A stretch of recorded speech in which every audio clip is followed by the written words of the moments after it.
A partida em que o Fortaleza merecidamente bateu o Flamengo do Maracanã pelo placar de 2-1, uma vitória justíssima. Completam a travessia. 8º e 9º jogos.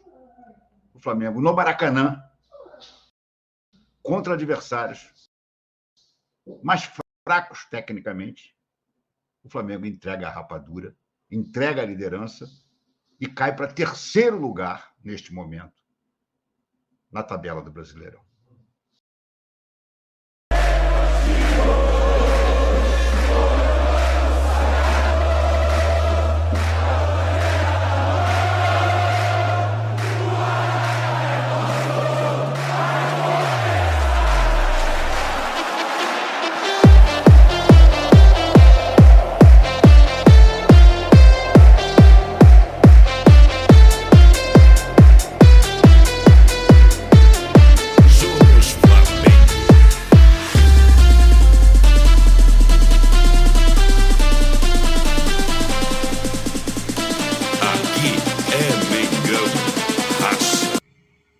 Alô galera, rubro-negra, canal Flamengo Minha Paixão. Não se esqueçam de compartilhar, de se inscrever, de comentar e dê aquele like maroto. Juntos seremos mais fortes. O Maracanã pelo placar de 2-1, uma vitória justíssima do Leão do PC. Eu gosto mais de chamar Leão do PC do que de Lion. Eu não curto você gosta de Lion, não. Prefiro o Leão do PC, acho mais legal, mais autêntico, mais, sei lá, mais brasileiro. Mas vamos em frente. Vitória justíssima do bom time do Fortaleza, que já tinha derrotado jogando fora de casa em São Paulo, meteu 3 no Palmeiras jogando em seus domínios, veio com uma ótima pontuação nos últimos jogos e venceu porque foi o time mais organizado, mais coeso dentro de campo, diante do Flamengo muito mal, né? O Flamengo ainda foi beneficiado pela marcação de um pênalti que para mim não existiu, né? Empatou o jogo. Mas em momento algum mereceu melhor sorte na partida. No primeiro tempo o Fortaleza foi melhor, mesmo sem finalizar muito, mas mais organizado. Não atacou, não conseguiu finalizar. O gol foi contra, mas atacou, agrediu o Flamengo. Tinha ali uma jogada forte pelo lado esquerdo com o Breno Lopes em cima do Wesley e conseguiu o seu gol, numa jogada, gol contra, mas fez 1-0. E depois disso o Fortaleza teve capacidade aí para voltar no segundo tempo mais agressivo, pressionando, chegando ao segundo gol, já merecia, voltou a ficar em vantagem do placar e com isso venceu o jogo. Muita gente vai reclamar do Tite, eu acho que o Tite foi mal também, mas poucas opções. Acho que tem que analisar as duas coisas. A atuação muito ruim do Flamengo, mais uma, a de sábado também foi muito fraca diante da equipe do Cuiabá, no empate. O Flamengo fez 1 ponto nesses 6 últimos que disputou, mas do global da Copa América, com esses desfalques todos, desfalques de convocados, mais os contundidos, né, e tudo mais. Foi um bom aproveitamento, ficou em 63%, 62, alguma coisa, não 90 e pouco, quer dizer, 63% arredondando, né? Um ótimo aproveitamento para um time que ficou nessa situação. E como eu vinha dizendo, mesmo que perdesse o jogo de hoje, o Flamengo ficaria próximo do líder. Era esse o objetivo no começo desse período de Copa América. O Flamengo fica a 2 pontos do líder, que agora é o Palmeiras, que venceu o Atlético Goianiense. O Flamengo não aproveitou esses 2 jogos em casa, mas pontuou em outras partidas que provavelmente seriam partidas que perderia pontos. Muita gente acreditava que perderia pontos diante do que aconteceu com esses desfalques todos. Isso pesa muito, não tem como fugir disso, isso é uma evidência. O time chegou num limite e acabou pagando caro. Poderia ser melhor? Poderia. O Tite poderia ter sido mais feliz nas suas opções durante o jogo. Acho que no final, especialmente, ele empilhou o atacante ali, partiu para uma solução que é desespero puro, falta de ideias, né? Acho sempre muito pobre quando um técnico coloca um monte de centroavante, gente lá ataque para tentar alguma coisa, vira um jogo totalmente aleatório, mas o fato é que o Flamengo conseguiu uma boa pontuação nesse período, está na briga pelo título, vai poder brigar, vai receber de volta os jogadores, só joga daqui a 9 dias agora contra o Criciúma, porque o Internacional tem compromissos pela Copa do Brasil, jogou ontem com o Juventude, jogo atrasado do Brasileiro também, vai jogar de novo com o Juventude no fim de semana para a Série A, e tem jogo também pela repescagem da Sul-Americana. Então o Inter precisou adiar o jogo que faria em Porto Alegre contra o Flamengo. Com isso, o time do Tite terá em 9 dias para receber, na terça, provavelmente, de volta os uruguaios, que jogarão nesse sábado a disputa de 3º lugar da Copa América. Podem chegar segunda, terça-feira ao Rio de Janeiro, creio eu.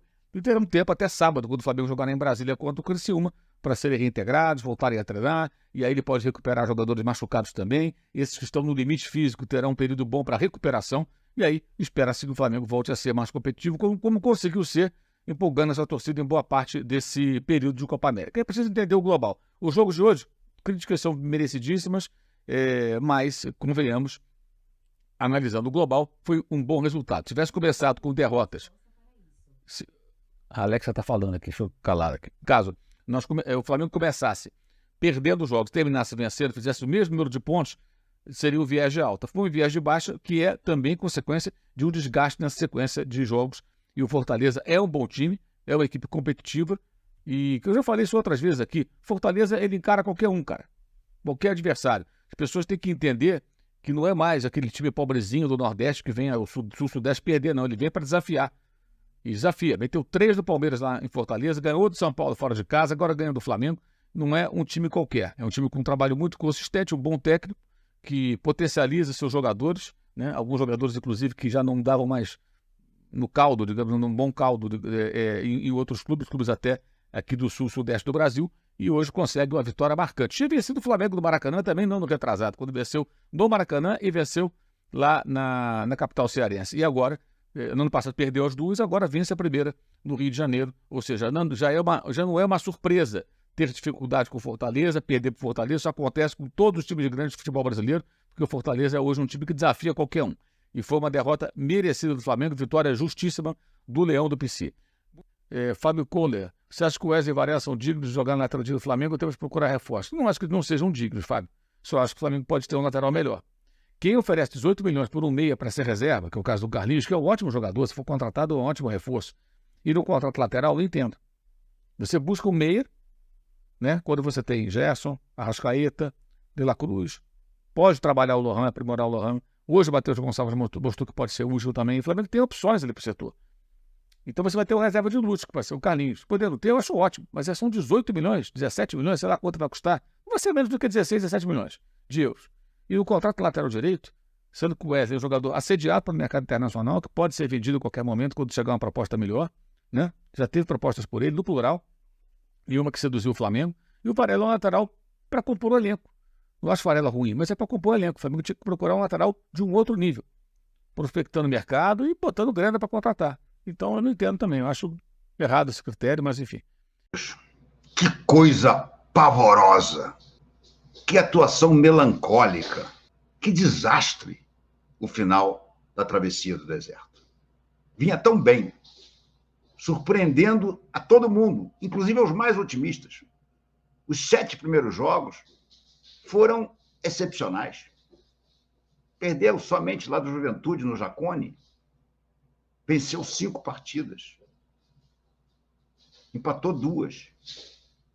E aí, nas 2 últimas partidas, que completam a travessia, 8º e 9º jogos, o Flamengo, no Maracanã, contra adversários mais fracos tecnicamente, o Flamengo entrega a rapadura, entrega a liderança e cai para 3º lugar, neste momento, na tabela do Brasileirão.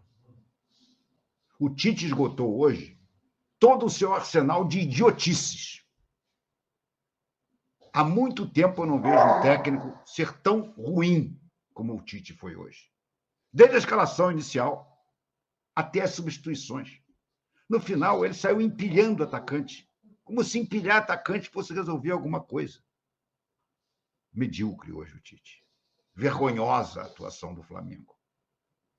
Ninguém se salvou. Nem o Pedro. O Pedro que fez o gol de pênalti, mas perdeu pelo menos 3 chances claras, de uma maneira que um grandíssimo artilheiro, como ele é, não perde. O Gabriel, que entrou no final, quase salvou a pátria, fazendo o que seria o gol de empate. Salvaria uma parte da história, né? Porque empatar com o Fortaleza já era uma bosta. Mas pelo menos evitaria a derrota. Mas estava um joelho impedido. E aí, contra a tecnologia, não há como se brigar. Eu vou rodar a vinheta de abertura e vocês me aguardem. O seguinte, cara, quando eu vi a escalação do Flamengo, e quem me acompanha no Twitter sabe porque eu já tinha escrito isso, eu digo, cara, o Tite está inventando. O Tite está inventando. O Tite tem um lado do professor Pardal que é insuportável. E ele inventa, sabe por quê? Porque ele sempre que pode, ele volta para o seu maldito 4-3-3 com pontinhas. Foi o que ele fez hoje. Era muito melhor ter jogado num 4-4-2. Era muito melhor ter colocado mais um homem no meio de campo. Por exemplo, o próprio Lohan. Ah, mas o Lohan está mal. O Lohan está mal, mas o Lohan é um jogador a mais ali para poder chegar no ataque. Vocês viram como é que o Flamengo fazia as suas saídas de bola hoje? Enquanto esteve em campo, o Fabrício Bruno foi responsável por 80%, talvez 90% das saídas de bola da defesa para o ataque. Por quê? Porque o Tite resolveu escalar juntos Alan e Pulgar, que já tinham mostrado contra o Cuiabá que não dão certo juntos. São jogadores muito parecidos. São jogadores que estão em péssima forma. O Alan, eu vou além. O Alan, para mim, é um jogador medíocre. Desde que chegou ao Flamengo, o Alan, em momento algum, justificou a sua contratação por uma grana preta. Pedido de quem? Jorge Sampaoli. Parabéns, Rodolfo Landim. Parabéns, Rodolfo Landim. Foi você que nos fez contratar este careca maluco, pirado, dono de hospício. E aí esse gênio pediu ao Flamengo e o Flamengo foi lá buscar no Atlético Mineiro o Alan, que nunca foi nada demais. O Alan nunca foi nada demais. O Alan é um jogador neném dodói. O Alan joga 2, 3 jogos e machuca e fica 4, 5 fora. E quando volta, joga esse futebol absolutamente medíocre que nós vimos hoje. Ah, mas o Alan é bom. O Alan dá passes verticais. Aonde? Vocês viram algum passe vertical do Alan hoje? Vocês viram algum passe vertical hoje do Pulgar? E aí eu pergunto, quem era o melhor volante na travessia? Quem foi o jogador que deu equilíbrio quando faltava o Pulgar na seleção e o Alan machucado? Quem foi o jogador que o Tite improvisou, aí sim uma improvisação inteligente, e deu muito certo? O Léo Ortiz.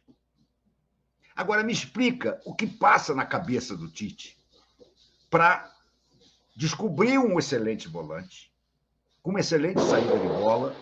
Isso aqui são meus cachorros brincando com os ossos, tudo. Vou deixar de fazer barulho quanto eles quiserem, porque eu quero mais é barulho nessa porra dessa live de hoje. E aí ele tira o Léo Ortiz do time. O meio-campo hoje, já que ele queria jogar com 2 volantes, era Léo Ortiz e Pulgar, por exemplo. Ah, o Pulgar tá mal, mas ao lado do Léo Ortiz, a coisa poderia equilibrar um pouco mais. Agora, Alan do lado do Pulgar é nada com coisa nenhuma. Vocês viram o terceiro gol? O terceiro gol da partida, o segundo gol do Fortaleza? Vejam de novo o replay e procurem o Alan e o Pulgar. Porque nenhum dos dois chega na marcação. O Flamengo escala 2 volantes de marcação, porque de armação os dois são fracos, e num contra-ataque, não foi nem tão contra-ataque assim, no gol do Fortaleza, que a bola passa, vem da ponta esquerda, passa para lá, tá? Não é um contra-ataque clássico, o cara pega a bola e toca para o outro faz o gol. Não. Teve pelo menos 2 ou 3 passes. O Alan e o Pulgar não chegam. Não chegam. Naquele momento, era como se o Flamengo estivesse jogando sem cabeça de área, sem volante. Mas o Tite escalou o Alan e o Pulgar. O Alan saiu debaixo de vaia. Aliás, depois do segundo gol, já estava sendo vaiado. E tem mais a que ser vaiado mesmo. O Tite tem que aprender que determinados jogadores a torcida não quer. O Alan é um desses jogadores. Jogador medíocre, jogador burocrático, jogador que nem sequer corre e se entrega como deveria. Obrigado por assistir. Saudações rubro-negras. Até a próxima.